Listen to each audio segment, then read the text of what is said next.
Hi, I'm Todd Jaderborg with Odin's Wolf Survival, and I usually get asked quite a bit around people that know and different things along that line, know what I do, ask me what forms of fire starting that I like. Well, I ain't even gonna lie. This right here is my favorite form of fire starting to carry and use. One of the greatest inventions for the outdoor sportsman as far as I'm concerned, but they don't always work. Everything has its drawbacks. That's why they say the rule of three different ways to start a fire. My second favorite is some sort of stormproof match, waterproof match. I don't care really what it is as long as it works. And you want something that works every time. If it's kind of iffy, you might want to look at something different. But these, I get a reputable brand. I haven't tested some of the off brands of these, which I will when I find them. These have been tested. I've got videos on these, but they work. They work all the time. You can see the winds, we got a little bit of a breeze because it's blowing the smoke, but they burn for quite a long time. They do a good job, but they're consumable. But these will burn underwater, and they will burn in the extreme cold, which is a plus. Because a Bic, once it gets cold or wet, it's hosed for a while. You got to warm it up, and if you absolutely have to have a fire, which I've been in a situation where I've had to have a fire like right now, a Bic won't work if it's cold or wet. These usually will. I've had these underwater, they work. You can get them burning, stick them in the water, pull them out, they work. But what this is alternative forms. My favorite other method, and it usually relies on other stuff most do. I can do primitive fires, but again, I would rather not have to absolutely 100% rely upon it.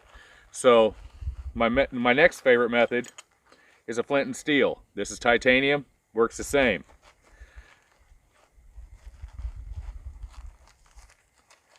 This little kit come from Grimfrost, and it came in with the bag and the steel. They don't put the rest of its add-in.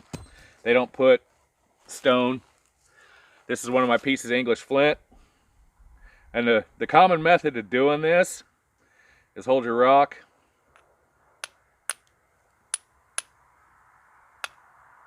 and strike your rock. After a while, I got to the point where I noticed, this is good English flint and it's getting harder to get here, that it really wears out your rock really fast. So what I started doing, and I'll have close-ups of this, I started this method. Just put it against it, find a sharp edge, pull straight down. It's no impact, and I found out it tends to direct the spark better into your char cloth or your other ignition tinder that you're using. You find it's just a quick snap. There you go. It's not that difficult to do. Yeah, that throws some good sparks too. It's easier on a steel because you're not beating the crap out of either one of them. You're not blowing big flakes off. Now you can take the edge of your steel when you get to the point you don't have any sharp edges and knock off a little chip to get a sharp edge. But that's when you need to do it. This way, it'll just take really very, very, very tiny flakes off that edge with the drag method. My method of doing it. It's easier on a stone. You don't break it. With cold hands, it's easier to do because when you're really cold, your motor skills go to crap. Okay, so when you're sitting there trying to do this and get your strike right and just barely drag that down there, good luck. Like when your motor skills start going, it's not easy to do. This method, you just butt it up against it and pull it down fast. It doesn't take a whole lot of motor skills. It can be done cold, and then you roll your char cloth out that you're holding under your thumb into your into your tinder bundle, and off you go. This is the part of the Flint and Steel, the more towards night part of it, where you should be able to see the spark better, because on where you're beating the rock, the spark's kind of, well, we'll show you. It's kind of everywhere. When you're dragging it,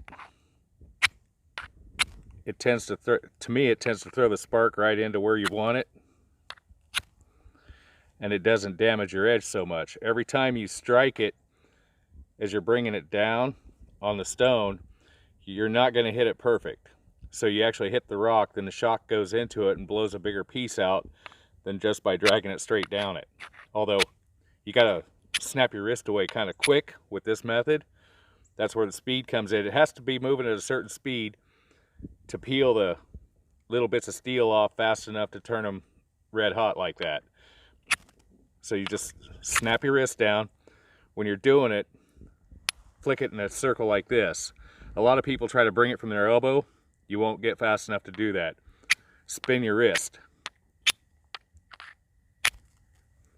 like that. And the other big main thing is make sure you got a really sharp edge on your steel. The little sharp edge is in, that's a 90. Ceramic works for this. This right here is a good sharp edge, good enough to do it. Your edge will last longer, and your stone, some of these stones are getting hard to get, so they'll last a lot longer to where you're not burning up your resources as fast. Hi, I'm David Fortier from Firearms News Magazine. Been talking to Todd here quite a bit about Flint and Steel. It's actually starting a fire with Flint and Steel, if you don't have any instruction, can be pretty daunting and hard, and I've played around with it a little bit. It's not the easiest thing to do. Todd taught me what he calls his drag method, which instead of trying to beat the flint with the steel, which is what you normally see, you just kind of drag it along. I'm going to try to give this a go and see if I can. I got a little bit of a spark there. Nice. So you can kind of see that it's kind of a simple method with a little bit of practice, which I haven't even had, to get your sparks. One thing I like about it, and the reason why he prefers this method, is because you're not beating your flint to death. You know, the flint is an expendable item, but interesting method. It's nice having quick success. That gives you a lot of confidence, and definitely something that it was interesting to learn how to do, and I'll be playing with.